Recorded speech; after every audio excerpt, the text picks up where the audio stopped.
People call it the land of mounts. We know it to be the most marvelous place in the world. It lies on the green hills among dense Asian forests, not far from the majestic Neman, Novogródok, one of the most amazing places in Belarus.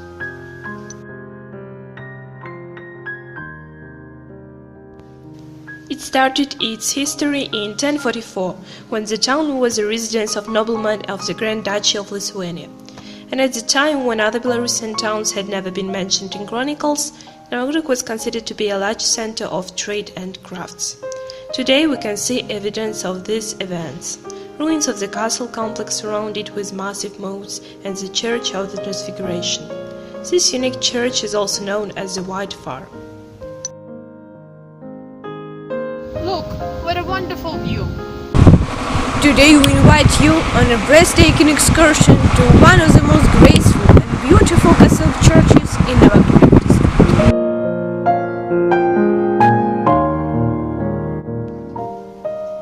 The Far is considered to be the first Catholic temple in Belarus. The structure is the bright side of the age of the Grand Duchy of Lithuania.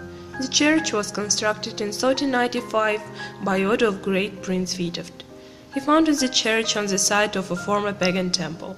At the time, the building was designed in the style of Gothic of the 9th century, and in the 18th century, after restoration works, the church had got features of Sarmatian Baroque. There was a time when this church was silent. After the downfall of the Kalinovsky uprising, the Russian government began to close Catholic churches. The Far was no exception. Ruined by Napoleon's army, the church gradually began to fall apart. The Catholic sanctuary was closed almost for a century. Looking at the two hills, the people of Novogródok questioned whether the wild building would share the same fate as the red walls of the castle. Only in 1906 the building was returned to Catholics, and the church was again restored. But really, the fire began to regain its fullness of beauty in 1930. It was placed into the custody of the Sisters of the Holy Family of Nazareth. The interior is very modest. Actually, it has kept the interior of the 18th century. It is a kind of a basilica without a division into three parts. But there are two chapels where you can find historical artifacts. An old organ watches down the people, remembering all the moments of the church existence. Standing by these majestic walls, you ask yourself, how many holy masses were celebrated at the Far? Quiet, festive, high. Were there many people present, or were there such masses where the walls were the only witnesses? How many people were there since the time the young Sofia Galshanskaya said yes to King Ladislav Yagailo? A 70-year-old king married young Sofia, and this marriage was very unique. Sofia was the first wife and laid the foundation of the famous dynasty of the Jagiellons. This dynasty was very powerful, and in fact it changed the life of whole Europe. Near the church there is a nation sign in honor of the 600th anniversary of Sofia Galshanskaya's birth.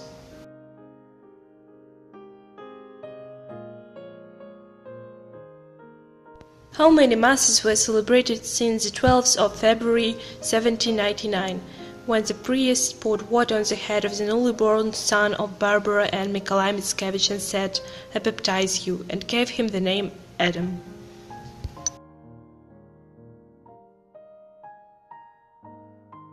How many emotional experiences were there?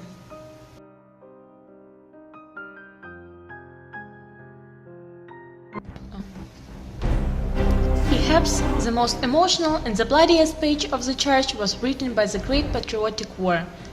When World War II began, the fire was run by the 12 nuns who came to Novogródok on the 1st of September 1929, and whose first work was connected with education. The nuns, who formed the community, gave examples of deep faith, hope and love to the local people. The people of Novogródok love their 12 sisters.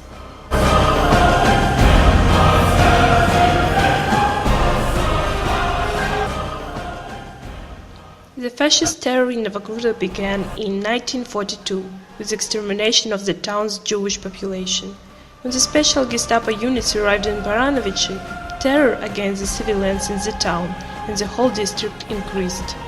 The first mass execution took place on the 31st of July 1942 in the forest near Novogrudok. Then 60 people, including 2 priests, were shot.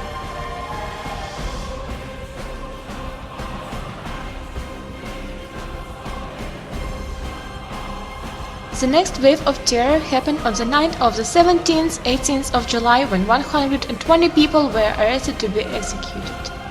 The women of the town turned to the sisters to pray for the prisoners' release. After discussing the matter, the sisters expressed their readiness to offer their lives in sacrifice for the prisoners. Sister Maria Stella, the superior of the house, shared the sisters' decision. My God, if sacrifice of life is needed, accept it from us and spare those who have families. We are even praying for that.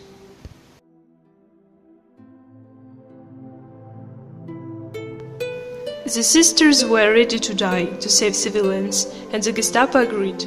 Very soon the plans for the prisoners were changed to deportation to work camps in Germany, with some of them even being released.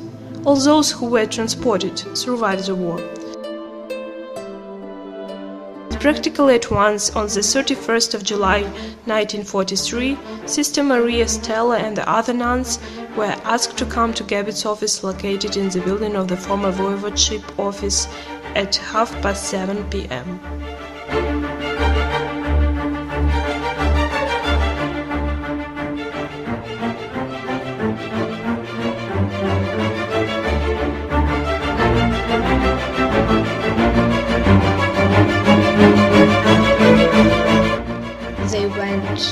They went in pairs, in their black habits and wheels, with their white collars.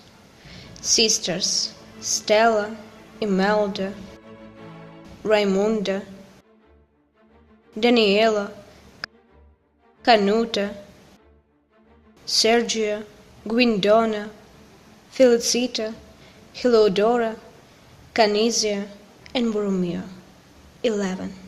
Sister Malgorzata remained at home because it was impossible for all the sisters to leave the church and their home. They went. With light steps, they went up the hill on the 3rd of May Street. They went. They bowed their heads and made the sign of the cross as they passed the church of the patron of the town, St. Michael. They went. To those who watched them, it seemed as if they were flying gently, like birds, without any effort. They passed the square. They went. They stopped before the Novogrudok provincial government building. Presently it was the headquarters of the head commissar. Through the portals of the door, one after another, the sisters vanished. 11.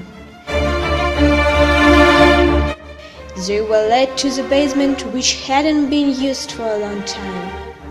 There they spent the night. Before daybreak, the sisters were let out. It was 3:30 a.m. 2 vehicles were in front of the building. The vehicles went down the Novoyelny Road. They stopped some kilometers from town near a woodland named Batarovka. About 100 feet from the road, in a small area of birch and pine trees, a grave was dug. They went in that direction. Sister Stella, superior of Christ the King convent in Novogrudok. Sister Imelda, this time very much aware of reality. Sister Raimunda, perhaps for the first time not feeling any physical pain. Sister Daniela, always helping others. Sister Canuta, to whom her beloved was to give a red dress. Sister Sergia, who once said, "I am also not afraid of martyrdom." Sister Guindona, constantly repeating, "That's the way it must be." Sister Felicita, a delicate flower. Radiant Sister Helodora, Sister who was in such a hurry to teach the children, Sister Borromeo, the youngest of the sisters, who recently came back from a family visit. They went with folded hands, peacefully, honorably, light as birds, dressed in their habits, their complete religious dress. They knelt, saying farewell to each other. Sister Stella, their superior, raised her hand and blessed each sister.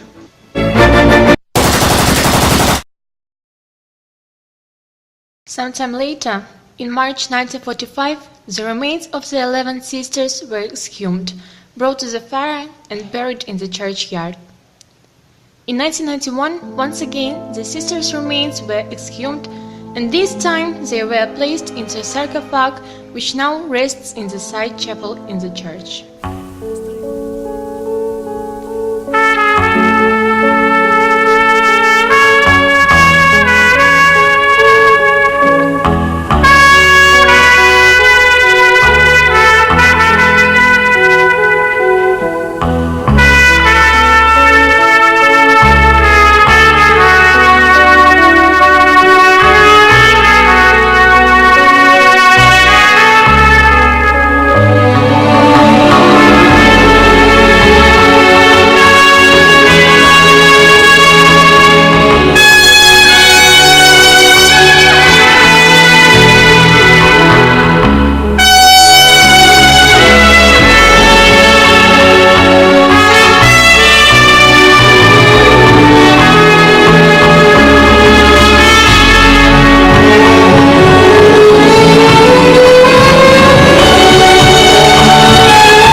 Years later, in 1999, the Holy Father John Paul II proclaimed that they were martyrs.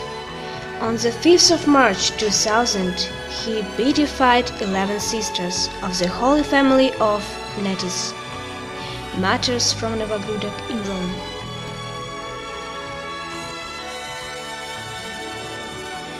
People from all over the country and abroad come to the church to thank and pray. Ask the sisters for protection. We in our turn are grateful to the nuns of the local community for warm welcoming and interesting excursion. The Church of Transfiguration is worth seeing.